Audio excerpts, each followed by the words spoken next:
السلام علیکم، welcome to my channel دلچسپ کہانیاں. Don't forget to subscribe.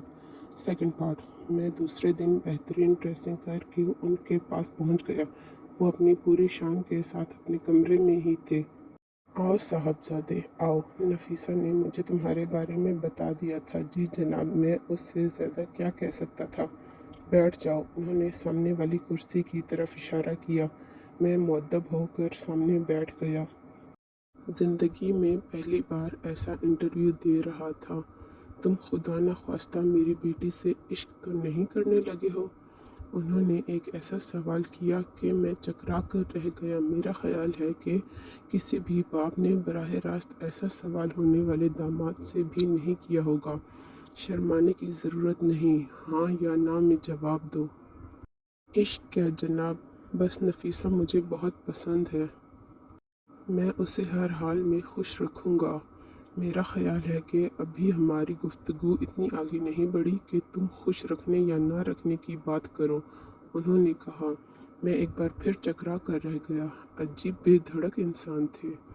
کام کیا کرتے ہو؟ انہوں نے پوچھا. جاب کی تلاش میں ہوں جناب، میں نے کہا. مجھے امید ہے کہ بہت جلد کوئی ملازمت مل جائے گی. اور اس وقت تک کیا اپنی بیوی کو بھوکا رکھو گے؟ نہیں جناب، سوال ہی نہیں پیدا ہوتا. جو خود کھاؤں گا اس کو بھی کھلاؤں گا. جب تمہارے پاس خود کھانے کو نہیں ہے تو اس کو کہاں سے کھلاؤ گے؟ اس کی فکر نہ کریں. شادی کے بعد نفیسہ میرا مسئلہ ہوگی. لیکن شادی سے پہلے تک تو میرا مسئلہ ہے نا. اور میرا مسئلہ یہ ہے کہ میں تم جیسے ناکارہ انسان سے اپنی بیٹی کی شادی نہیں کر سکتا. میرے سینے پر چھریاں ہی چل کر رہ گئی. نفیسہ میرے لیے سب کچھ تھی. زندگی میں اب تک سوائے محرومیوں کے اور کیا ملا تھا؟ کوئی خوشی نہیں. بس ایک ہی خوشی تھی، اب وہ بھی ہاتھ سے چلی گئی. دل چاہا کہ در و دیوار سے لپٹ کر آنسو بہاؤں. اور اسی وقت اطہر بھائی کا شعر یاد آ گیا. خوشی کی جستجو دراصل غم ہے، خوشی کو چھوڑ دے تو غم بھی نہ ہوگا. کلیجے میں ٹھنڈک کی پڑ گئی. نفیسہ نہیں ملتی نہ صحیح، اور بھی غم ہے زمانے میں محبت کے سوا. میں کیوں ایک روک پال کر بیٹھ جاؤں؟ خوشی کو چھوڑ دے. اور میں نے خوشی کو چھوڑ دیا. میں نے نفیسہ کو فون کر کے مطلع کر دیا تھا کہ میں زندگی کی راہ میں اس کا ہمسفر نہیں بن سکوں گا. وہ کچھ دیر کی بک بک کے بعد خاموش ہو گئی. شاید اسے بھی احساس ہو گیا تھا کہ اس کے باپ کا فیصلہ درست ہی تھا. اب زندگی کے کٹھن شب و روز میرے سامنے تھے. گھر میں کھانے کو بھی کچھ نہیں تھا.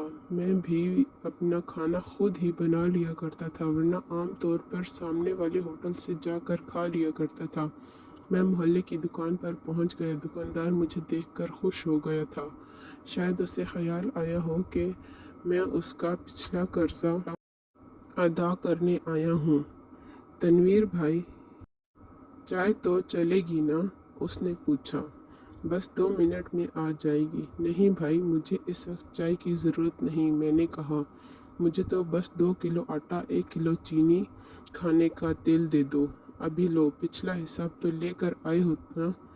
نہیں بھائی، میں تو یہ بھی ادھار لے کر جاؤں گا، میں نے کہا. اچانک وہ بھڑک اٹھا. اس کی خوش اخلاقی ختم ہو گئی. رہنے دو بھائی، رہنے دو. کمال ہے، پچھلا قرض ادا نہیں کیا اور چلے آ رہے ہیں ادھار لینے. اب کیا اس محلے میں بیوقوف بنانے کو ایک میں ہی رہ گیا ہوں؟ جاؤ بھائی، کوئی اور دکان ڈھونڈو. اس کی بک بک سن کر بہت دکھ ہوا. سوچا تھا کہ سامان مل جائے گا تو 2-4 وقتوں کے کھانے ایک ساتھ بنا کر رکھ لوں گا. اچانک ایک بار پھر اطہر بھائی کا شعر یاد آ گیا. خوشی کی جستجو دراصل غم ہے، خوشی کو چھوڑ دو غم بھی نہ ہوگا. میں نے خوشی کو چھوڑ دیا اور کچھ لیے بغیر ہی واپس آ گیا. حشاش بشاش کوئی غم نہیں تھا دل پر، کوئی بوجھ نہیں تھا. گھر کے دروازے پر ہی نیازی صاحب دکھائی دے گئے. نیازی صاحب اپنی نوعیت کے ایک کمال انسان ہیں. بہت خوش اخلاق اور بہت ہی شاخرچ، انہوں نے ہمیشہ میری مدد کی ہے۔ ان کو دیکھ کر ایسا لگا کہ خدا نے اس وقت فرشتہ بھیج دیا ہے۔ مجھے یاد ہے کہ نیازی صاحب نے میرا کس کس موقع پر ساتھ دیا تھا۔ جس کوارٹر میں میں رہ رہا ہوں اس کا کرایہ بھی انہوں نے ہی ادا کیا تھا۔ میں ان سے جا کر لپٹ گیا۔ بھائی اچانک کیسے آ گئے؟ میں نے پوچھا۔ بس تنویر صاحب، تمہاری یاد آئی تو تم سے ملنے چل آیا، انہوں نے کہا۔ ارے یہ تو میری خوش نصیبی ہے، آئیں اندر آئیں۔ ہم اندر آ کر بیٹھ گئے۔ میں نے محسوس کیا کہ نیازی صاحب کچھ الجھے ہوئے ہیں۔ گھر میں اتنا چائے کا سامان تھا کہ 2-4 کپ چائے بن سکتی تھی۔ میں نے انہیں چائے لا کر دی۔ کچھ دیر کے بعد انہوں نے کہا، تنویر صاحب، میں ایک عجیب کشمکش میں ہوں۔ خیریت تو ہے؟ کیا ہوا؟ میں نے پوچھا۔ ہاں، یہ ظاہر خیریت ہی ہے، لیکن اپنے وجود میں ایک ہلچل مچی ہوئی ہے۔ کیسی ہلچل؟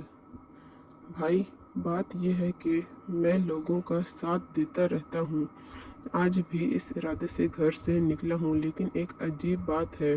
وہ کیا؟ میرا دل دھڑکنے لگا۔ بات یہ ہے کہ کسی کی مدد یا کسی کے کام آ جانا میری خوشی رہی ہے۔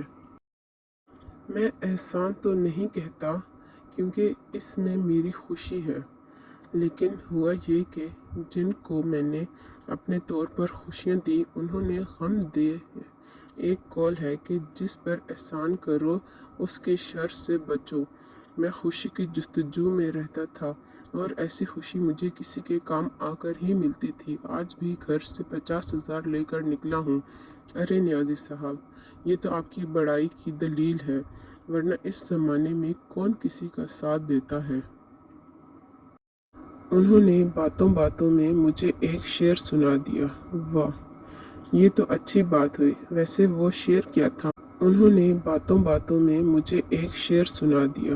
واہ، یہ تو اچھی بات ہوئی۔ ویسے وہ شعر کیا تھا؟ تنویر صاحب، یقین کریں کہ اس شعر کو سنتے ہی ایسا لگا کہ میرے سر سے سارے بوجھ اتر گئے ہوں۔ سمجھ میں آ گیا کہ میں کہاں بھٹک رہا ہوں۔